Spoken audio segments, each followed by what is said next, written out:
Una comunicazione che voglio fare ai Veneti, nella speranza e nel ringraziarvi per l'assistenza che ci state dando in questi giorni, è molto chiara.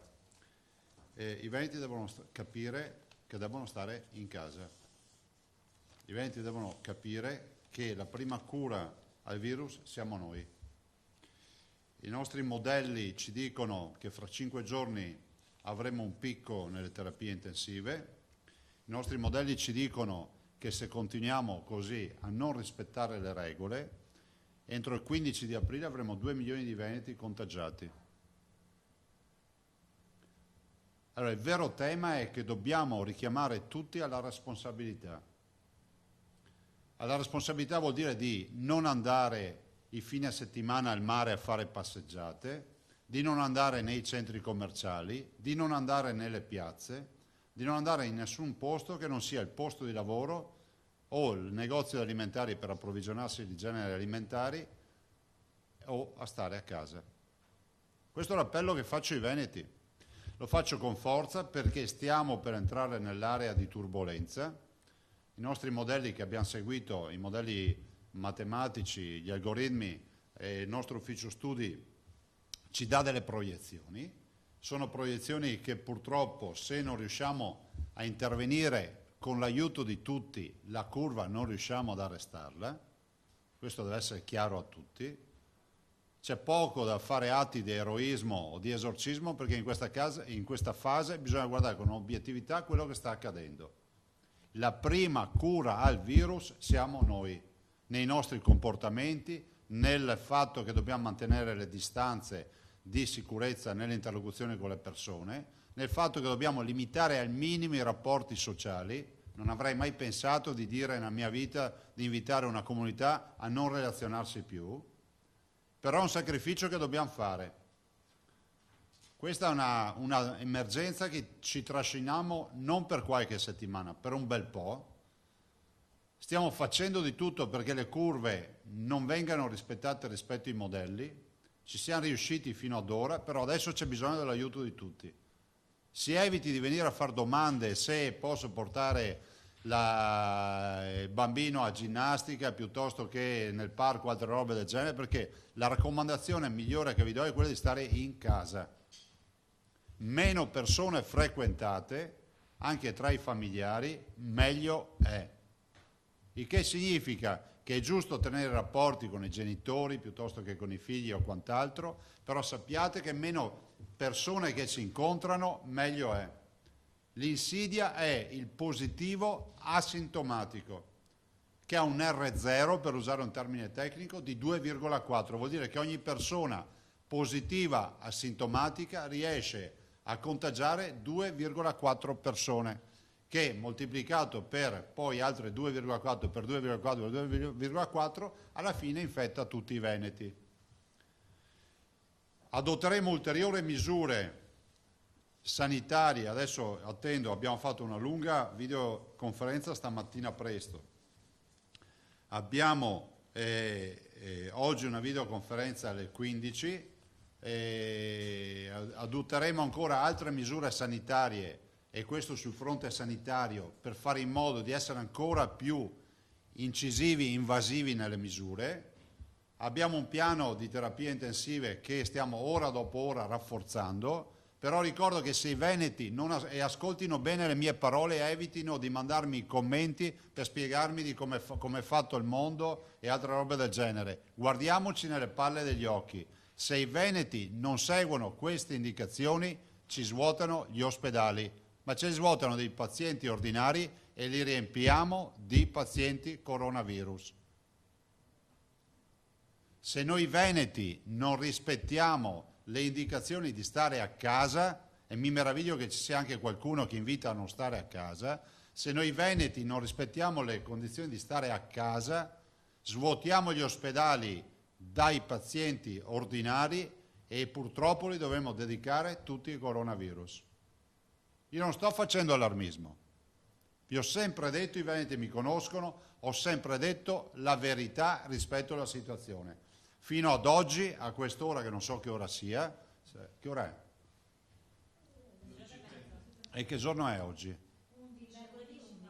Fino ad oggi, a mezzogiorno e mezzo dell'11 marzo, così resta agli atti, la situazione, grazie a una macchina sanità che funziona, è sotto controllo.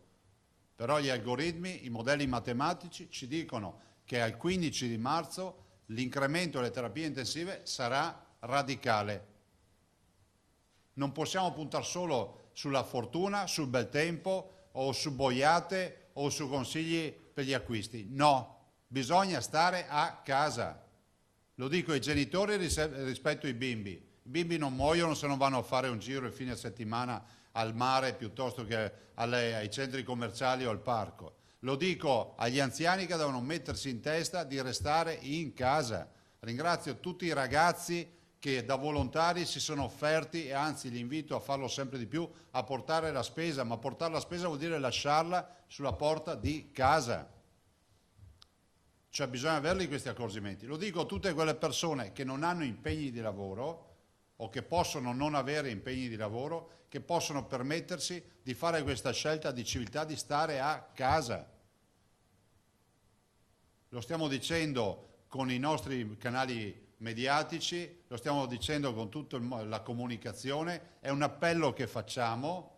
Qualcuno ci ha criticato perché usavamo gli influencer di 16 anni, adesso avete capito perché?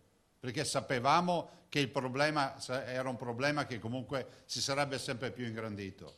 A me fa piacere vedere che quel sito che abbiamo aperto in questo momento fa 90.000 persone, tutti i ragazzini che seguono le indicazioni. E abbiamo bisogno di un grande atto di solidarietà, di responsabilità, di civiltà. Ce la facciamo, però dobbiamo uscirne con le ossa poco rotte. Per me sono già tante 29 persone che hanno perso la vita. Io ste robe non le voglio liquidare con beh, è andata bene, perché è andata bene vuol dire morti zero, non è andata bene, abbiamo già 29 persone che hanno perso la vita. E ieri sera è morto il secondo contagiato di Vo. Allora, oggi la partita passa in mano ai veneti. O stiamo a casa, voglio vedere le strade vuote, la sera alle 6, ovviamente escluso il tema del lavoro perché ancora siamo con l'apertura delle aziende, ma per il resto le strade devono essere vuote, le luci dei locali devono essere spente. E ai ragazzi faccio un appello, i ragazzi possono darci una mano paurosa su questa partita. Svuotate le spiagge, svuotate le piazze, svuotate tutto quello che è aggregazione. Non vi vengo a dire che è punita per legge, perché adesso c'è anche la norma che proibisce ogni forma di aggregazione, in pubblico e in privato.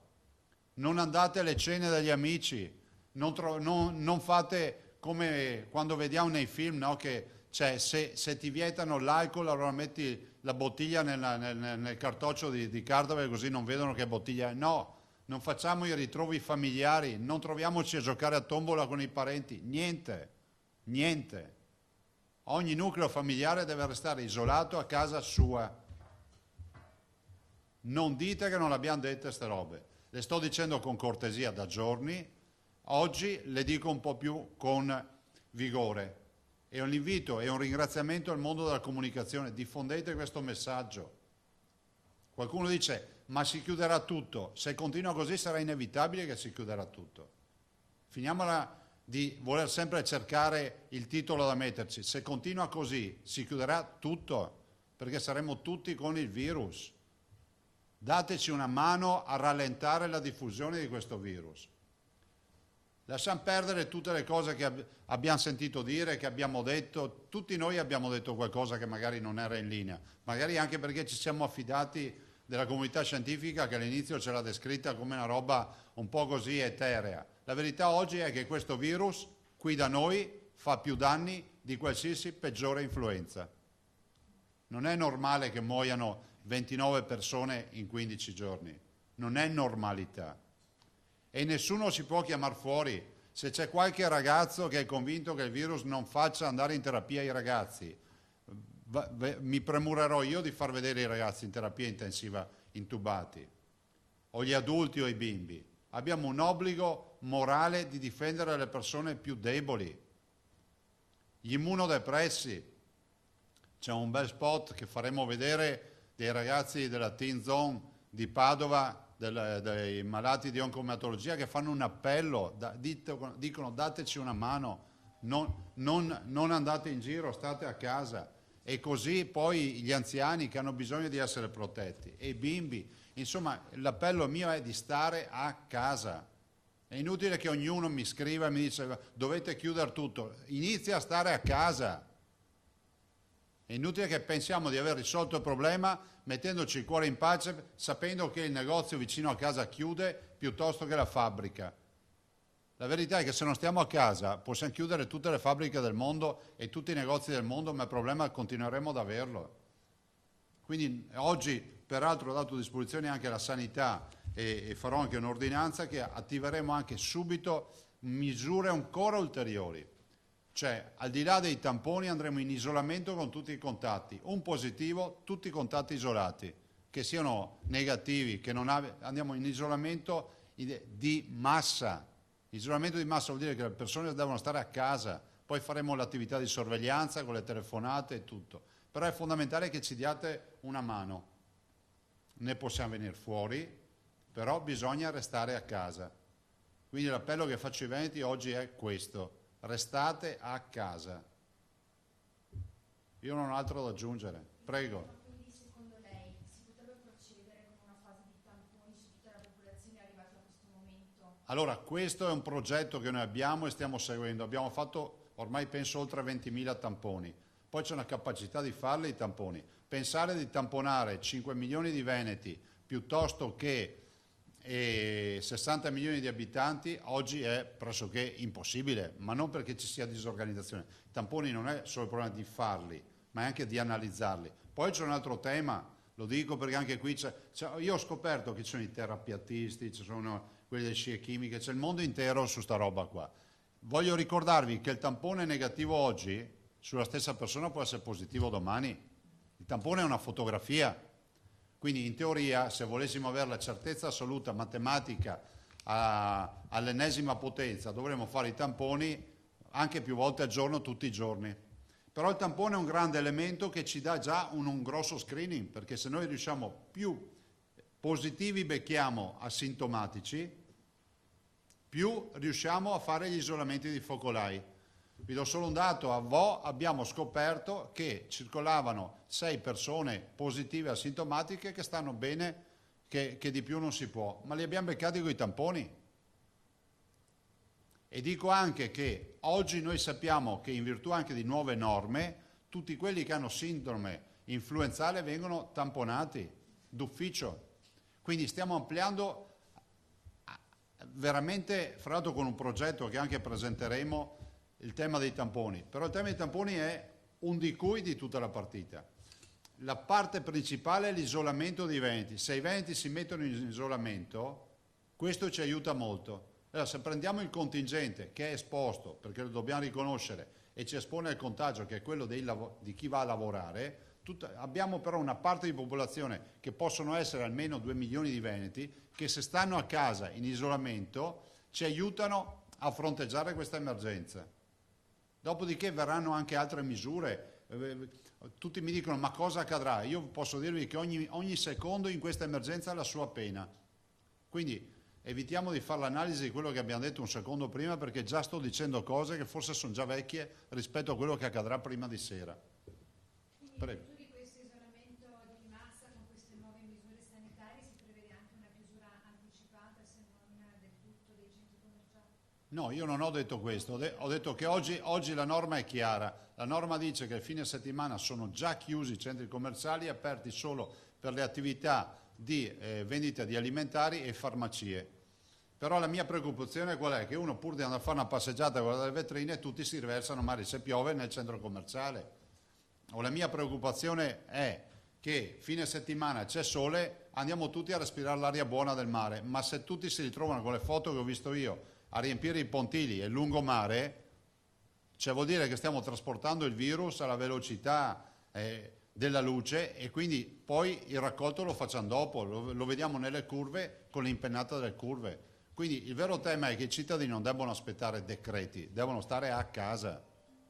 C'è anche la partita dei mercati settimanali a tal proposito, non nel fine Beh, questo è già previsto, il tema del fine settimana. Dopodiché al mercato non è che si va a fare una passeggiata. Se qualcuno non riesce a evitare di andare al mercato perché non è riuscito a approvvigionarsi, che so, del latte piuttosto che, a parte il fatto che non so se, sì, il latte si trova anche al mercato nel banco dei formaggi, piuttosto che la verdura o altre cose, l'importante è non andare in mezzo alla folla, l'importante è non andare in mezzo ai cittadini. Vi ricordo che la distanza minima è 1 metro, ma 2 metri è meglio, 3 metri è meglio ancora, 4 metri è più che sufficiente, 5 metri è più che soddisfacente e non incontrare nessuno è la soluzione migliore.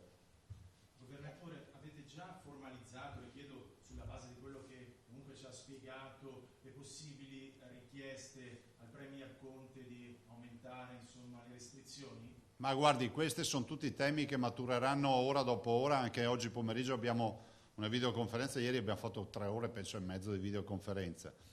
E bisogna andare sul fronte delle restrizioni, però io resto sempre convinto di una cosa, cioè alla fine è un fatto culturale. Se capiamo che è un problema, tutti noi assieme è come costruire un alveare, un'ape dopo l'altra costruisce un grande progetto. Se pensiamo che ci sia solo l'ape regina che costruisce l'alveare, muore l'ape regina, crepa l'alveare e crepano tutte le altre api. Questa è la verità. Dobbiamo fare un lavoro da squadra, cioè dobbiamo fare un lavoro di squadra. È fondamentale, c'è nessuno deleghi, magari per avere, come si può dire, per essere con la coscienza a posto, il problema al vicino di casa.